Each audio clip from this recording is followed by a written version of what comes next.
Hi, welcome to our channel of IGNOU audiobooks, Indira Gandhi National Open University, School of Gender and Development Studies, SOGDS, Bachelor of Arts, Gender Studies, BAGS.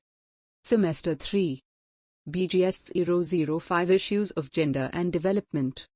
Block-1 Concepts of Gender and Development. Unit-1 Gender Basic Concepts 1. 1.1 Introduction. This unit introduces you to the basic concepts associated with the program. Moreover, courses related to the bachelor's degree program in gender studies. We have discussed a wide range of concepts in this unit.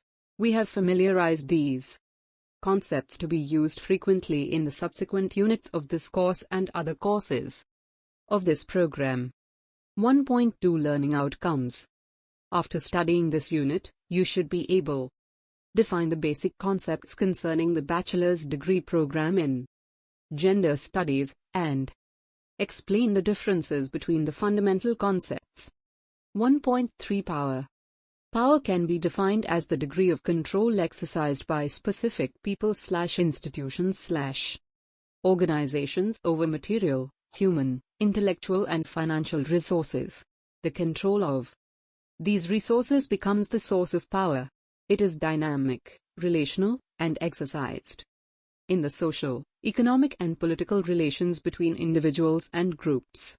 It is also distributed unequally, where some individuals or groups have greater control over the resources, and others have little or no control.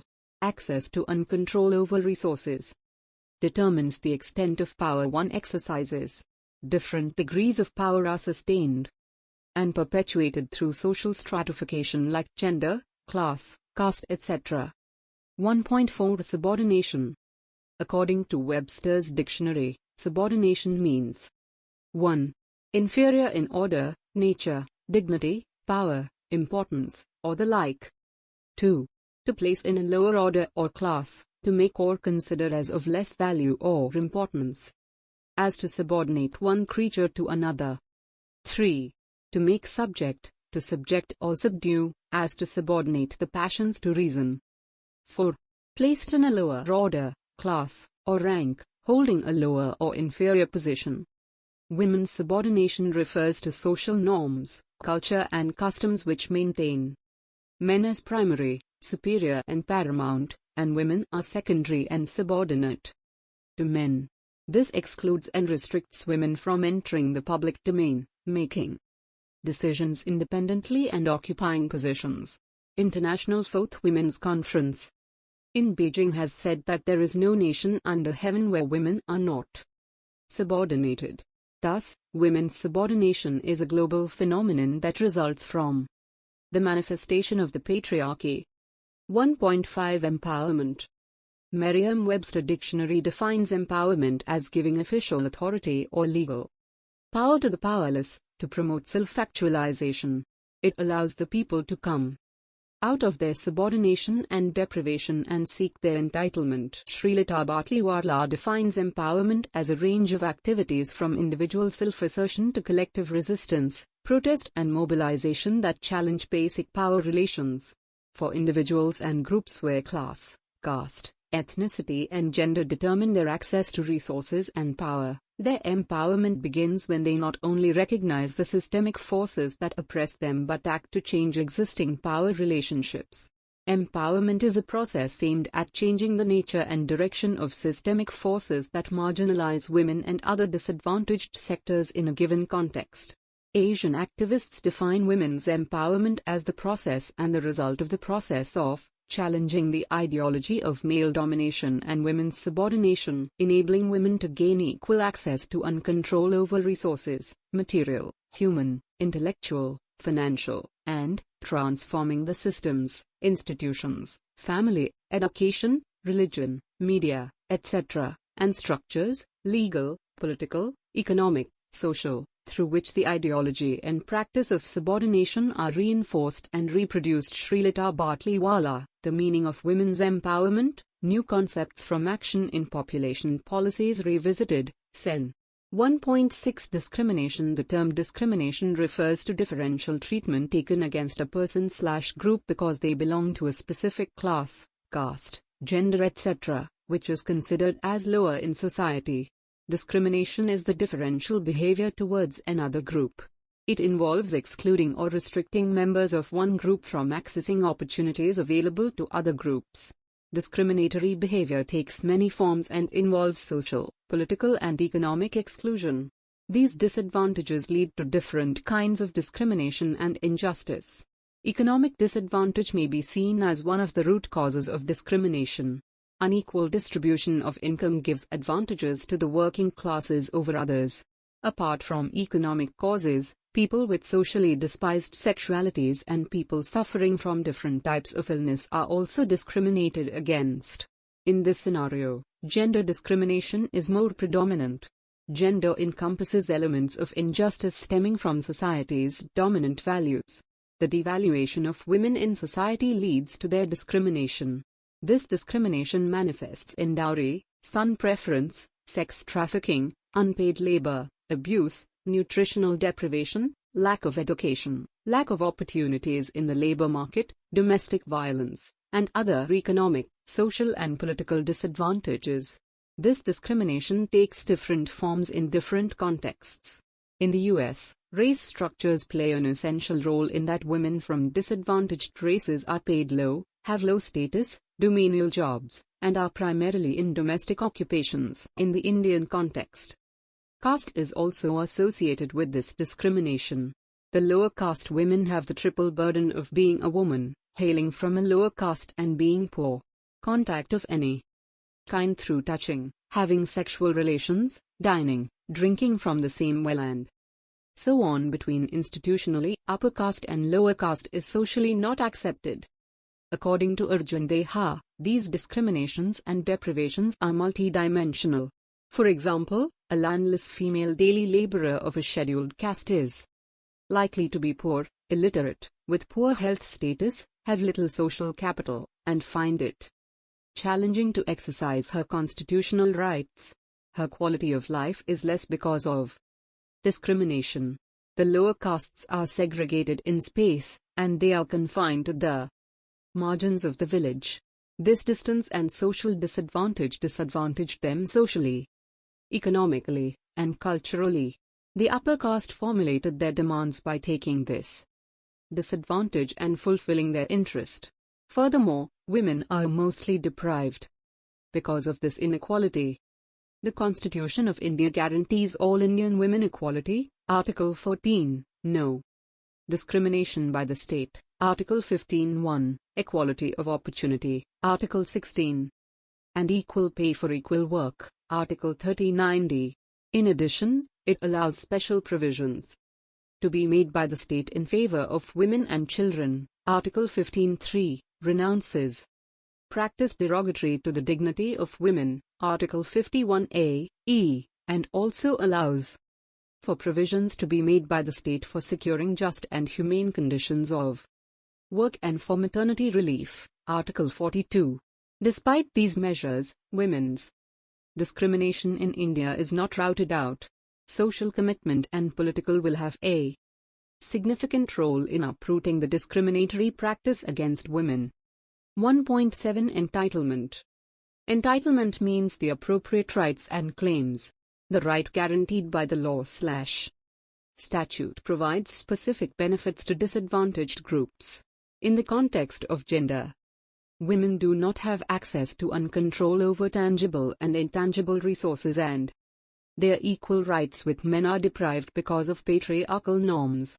The low status of women is thus an effect of entitlement failure. Family and other social institution confines the capacity of women, restricts their independent activity, and make them consider the needs of others above their own. Therefore, to seek gender justice, entitlement is the primary requirement. Entitlement in economics is often associated with property right. Women's empowerment can happen if they have access to and control over resources and properties. Resources and properties are still male domain, and women do not have their claim towards it. Access and control. Women also lack inheritance to property rights because of this. The Commission on the Status of Women in India 1975 has given many recommendations regarding women's entitlement. Some of them are: legal recognition should be given to the economic value of the contribution made by the wife through household work for purposes of determining ownership of the marital property instead of continuing the archaic test of actual financial contribution. On divorce or separation, the wife should be entitled to at least 1/3 of the assets acquired during the marriage. Sections 15 and 16 of the Indian Succession Act 1925 are to be amended, removing the mandatory linkage of the wife's domicile with the husband's, equal distribution of separate or self-acquired properties of the deceased male, and undivided interests in co-parcenary property. To ensure the entitlement of women, legal reforms are mandatory. Even when the law ensures women's rights, social conventions and practices restrict women from exercising their rights. Attitudinal change has to be brought into society. A social reform movement is necessary for creating awareness and changing the mindset of the people. 1.8 Needs and Rights. Needs. From 1970 onwards, low status and condition of women were brought into focus. Gender planning is an essential tool to improve their status and conditions. Gender planning concerns the fact that women and men play not only different roles in society, but also their strategic and practical needs are different. When identifying interests, it is helpful to differentiate between women interests, strategic gender interests and practical gender interests following the threefold conceptualization made by Maxine Molyneux, Carolino and Moser, Gender Planning and Development, Theory, Practice, and Training, Routledge, London, 1999. After identifying the different interests of women, this can be translated into planning needs, and their concerns may be satisfied. The further concerning women's needs are divided into strategic gender needs and practical gender needs. For example, the strategic needs to be more concerned about societal equality. On the other hand, practical gender needs to talk about day-to-day survival, like getting drinking water, fuel, fodder, etc. Strategic gender needs, SGN, are the needs women identify because of their subordinate position to men in society. SGN vary according to a particular context. They relate to the gender division of labor, power and control, and may include such issues as legal rights, domestic violence, equal wages and women's control over their bodies. Meeting SGN helps women to achieve greater equality.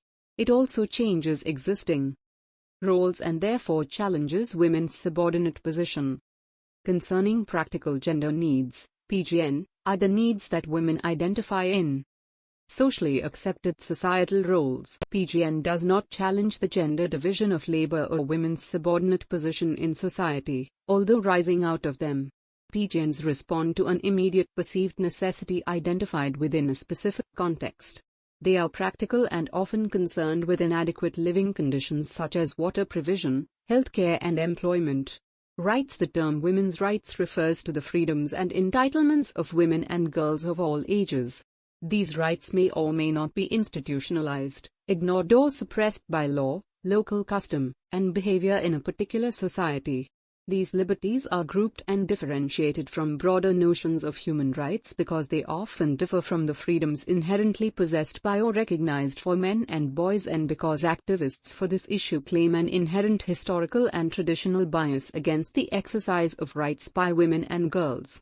Issues commonly associated with notions of women's rights include, though are not limited to, the right to bodily integrity and autonomy, to vote, suffrage, to hold public office, to work, to fair wages or equal pay, to own property, to education, to serve in the military or be conscripted, to enter into legal contracts, and to have marital, parental and religious rights.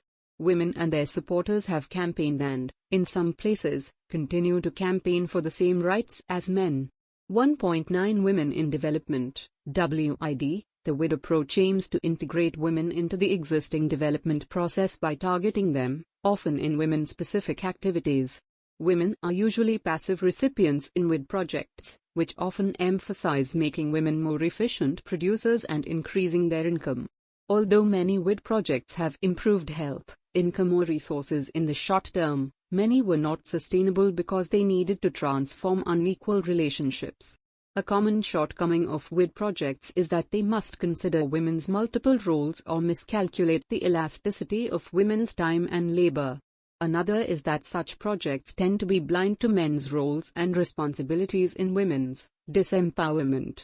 The most significant difference between WID and GAD is that WID projects traditionally were not grounded in comprehensive gender analysis. The GAD approach is gender analysis driven. There is a need for women-specific and men-specific interventions at times. These complement gender initiatives. Research shows that the success of sex-specific and gender activities is directly linked with the depth of the gender analysis that informs them. 1.10 Gender mainstreaming. Gender mainstreaming is the public policy concept of assessing the different implications for women and men of any planned policy action, including legislation and programs, in all areas and levels. Gender mainstreaming was first proposed at the 1985 Third World Conference on Women in Nairobi. The idea has been developed in the United Nations Development Community. The idea was formally featured in 1995 at the Fourth World Conference on Women in Beijing. Most definitions conform to the UN Economic and Social Council formally defined concept. Mainstreaming a gender perspective is assessing the implications for women and men of any planned action, including legislation, policies or programs, in all areas and levels. It is a strategy for making women's and men's concerns and experiences an integral dimension of designing, implementing, monitoring and evaluating policies and programs in all political, economic and societal spheres so that women and men benefit equally and inequality is not perpetuated. The ultimate goal is to achieve gender equality. 1.11 Literacy Gender Parity Index, GPI. GPI is the ratio of the female to male adult literacy rates, which measures progress towards gender equity in literacy and the level of learning opportunities available for women with those available to men. It also serves as a significant indicator of women's empowerment in society.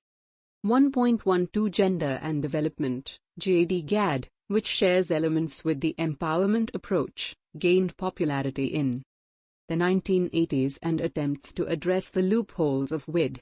It is rooted in post-development theory and post-structuralist critiques of feminism. GAD does not consider women as a uniform group. It maintains that women's situation should be seen in the context of the socio-economic, racial and other factors that shape a particular society. It points to the importance of understanding the relationship between women and men and how society influences their respective roles. Development to be meaningful will have to consider all these factors. This approach rejects the dichotomy between the public and the private. It focuses on the oppression of women in the family within the private sphere of the household.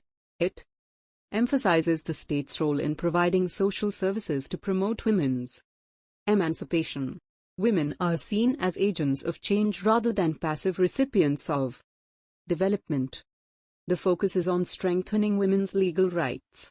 It also talks in terms of upsetting the existing power relations in society. Gender is an issue that cuts across all economic, social and political processes.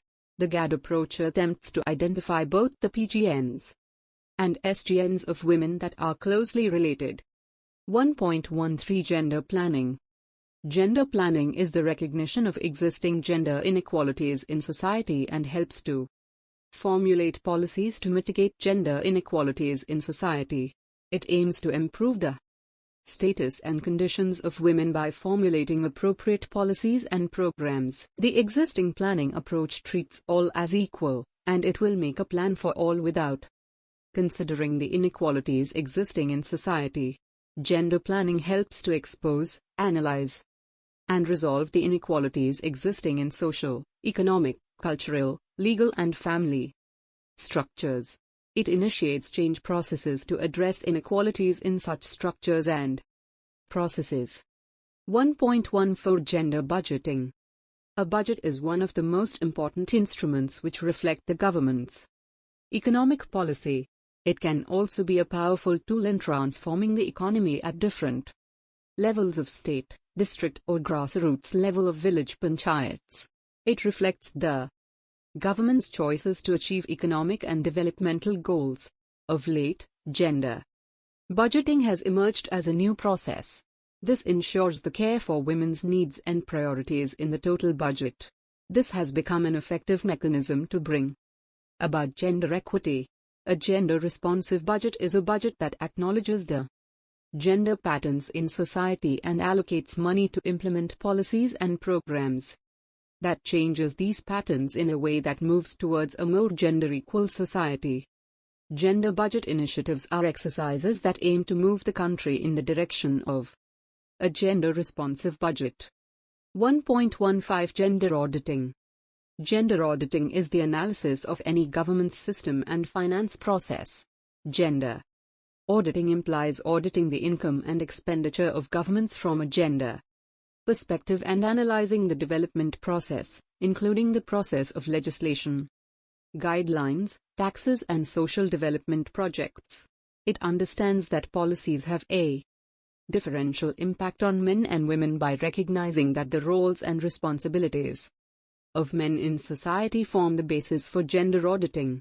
Gender auditing is one aspect of social auditing. 1.16 GDI and GEM. It was in 1995 that the UNDP brought out the Gender-Related Development Index, GDI, as a method for assessing gender inequality.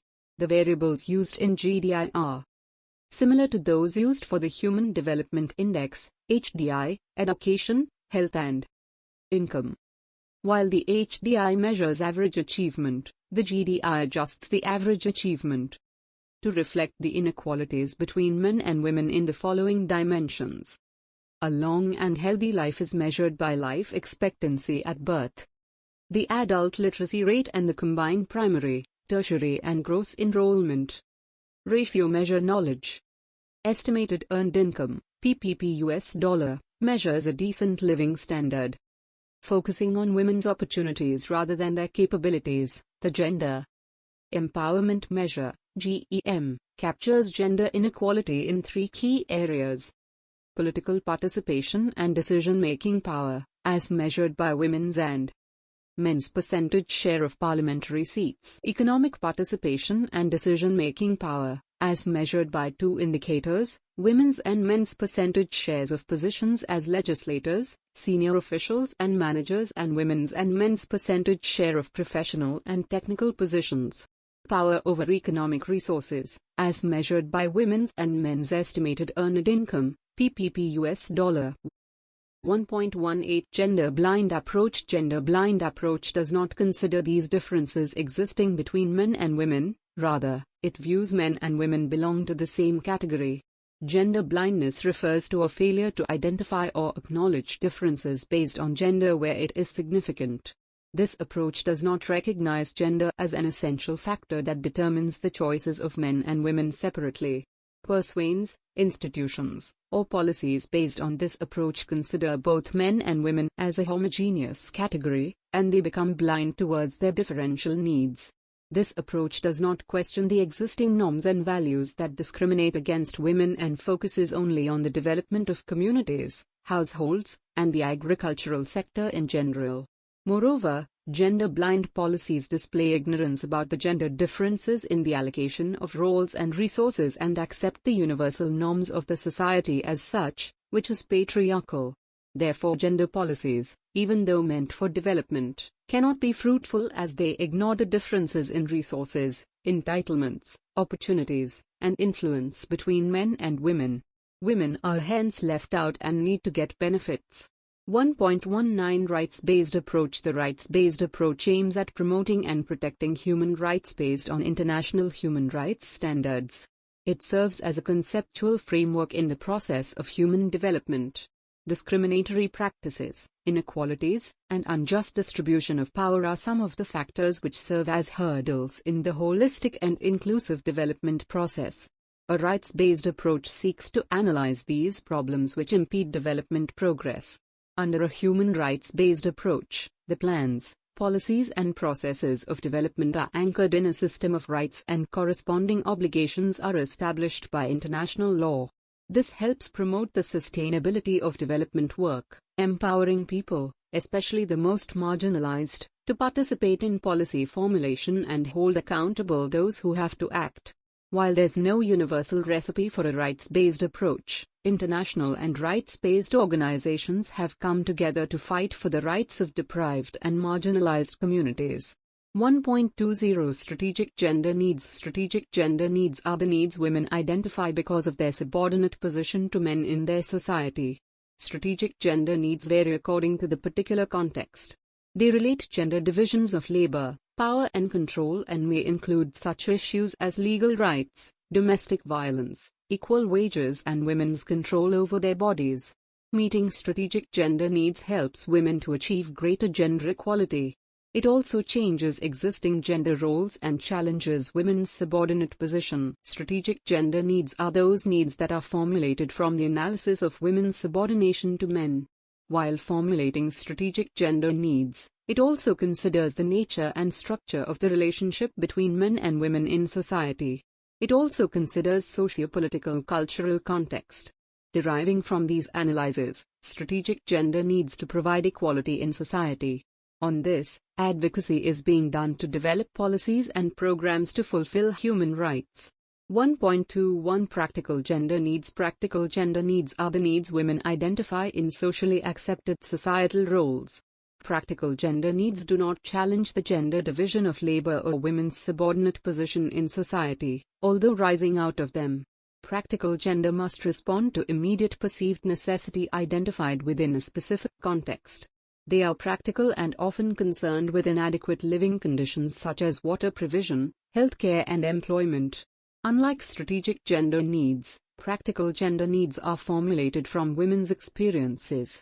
It includes their day-to-day survival, like food, fuel, fodder, water, access to health, etc. The practical gender needs can be sorted out at the grassroots level if local governments and the decision-making structure closest to the society are sensitive towards women's issues.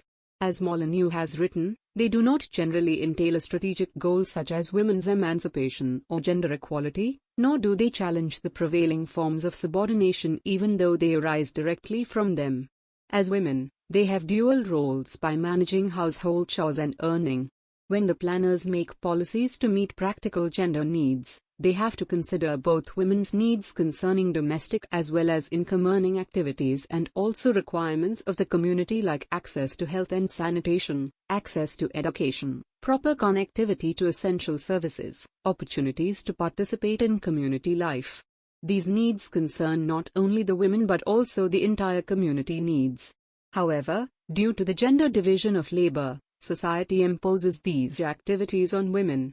So planners consider these issues and effectively implement practical gender needs at the grassroots level.